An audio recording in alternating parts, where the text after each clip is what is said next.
അനുഗ്രഹിക്കുമാറാകട്ടെ. ഹോശിയ പ്രവാചകന്റെ പുസ്തകം 5-ാം അധ്യായം 1 മുതലുള്ള വാക്യങ്ങൾ. പുരോഹിതന്മാരെ കേൾപ്പിൻ, ഇസ്രായേൽ ഗൃഹമേ ചെവിക്കൊൾവിൻ, രാജഗൃഹമേ ചെവി തരുവിൻ. നിങ്ങൾ മിസ്പായ്ക്ക് ഒരു കെണിയും താബോരിന്മേൽ വിരിച്ച വലയും ആയി തീർന്നിരിക്കൊണ്ട് ന്യായവിധി നിങ്ങൾക്ക് വരുന്നു. മത്സരികൾ വഷളത്വത്തിൽ ആണ്ടുപോയിരിക്കുന്നു. ഞാനോ അവർക്കേവർക്കും ഒരു ശാസകൻ ആകുന്നു. ഞാൻ എഫ്രായിമിനെ അറിയുന്നു, ഇസ്രായേൽ എനിക്ക് മറഞ്ഞിരിക്കുന്നതുമില്ല. എഫ്രയീമേ, നീ ഇപ്പോൾ പരസംഗം ചെയ്തിരിക്കുന്നു, ഇസ്രായേൽ മലിനമായിരിക്കുന്നു.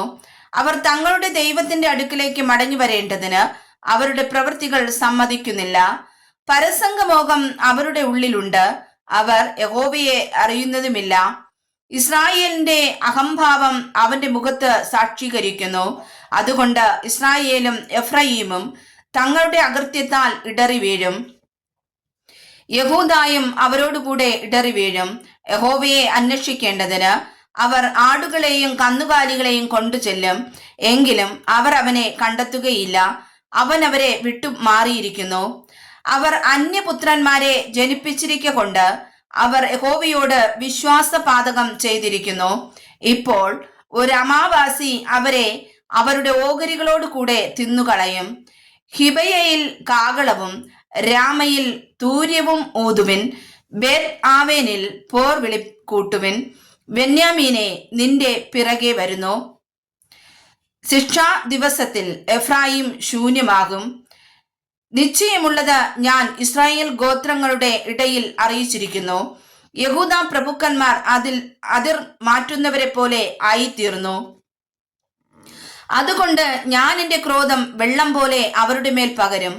എഫ്രയീമിന് മാനുഷ്യകൽപ്പന അനുസരിച്ച് നടപ്പാൻ ഇഷ്ടം തോന്നിയതുകൊണ്ട് അവൻ പീഡിതനും വ്യവഹാരത്തിൽ തോറ്റവനുമായിരിക്കുന്നു. അതുകൊണ്ട് ഞാൻ എഫ്രയീമിന് പുഴുവും യഹൂദാഗൃഹത്തിന് ദ്രവത്വവും ആയിരിക്കും. എഫ്രായിം തന്റെ വ്യാധിയും യഹൂദ തന്റെ മുറിവും കണ്ടപ്പോൾ എഫ്രായിം അശൂരിൽ ചെന്ന് യുദ്ധതൽപരനായ രാജാവിന്റെ അടുക്കൽ ആളയച്ചു. എങ്കിലും നിങ്ങളെ സൗഖ്യമാക്കുവാനും നിങ്ങളുടെ മുറിവ് പൊറിപ്പിപ്പാനും അവനു കഴിഞ്ഞില്ല. ഞാൻ എഫ്രയീമിന് ഒരു സിംഹം പോലെയും യഹൂദാഗൃഹത്തിന് ഒരു ബാലസിംഹം പോലെയും ഇരിക്കും. ഞാൻ തന്നെ കടിച്ചു കീറി പൊയ്ക്കളയും. ഞാൻ പിടിച്ചുകൊണ്ടു പോകും, ആരും വിടുവിക്കുകയുമില്ല. അവർ കുറ്റമേറ്റു പറഞ്ഞ് എന്റെ മുഖം അന്വേഷിക്കുവോളം ഞാൻ മടങ്ങിപ്പോയി എന്റെ സ്ഥലത്ത് ഇരിക്കും. കഷ്ടതയിൽ അവർ എന്നെ ജാഗ്രതയോടെ അന്വേഷിക്കും. കഷ്ടതയിൽ അവർ എന്നെ ജാഗ്രതയോടെ അന്വേഷിക്കും. വായിച്ചതായ തിരുവചനങ്ങളാൽ കർത്താവ് ഏവരെയും സമൃദ്ധമായി അനുഗ്രഹിക്കുമാറാകട്ടെ. ആമേൻ.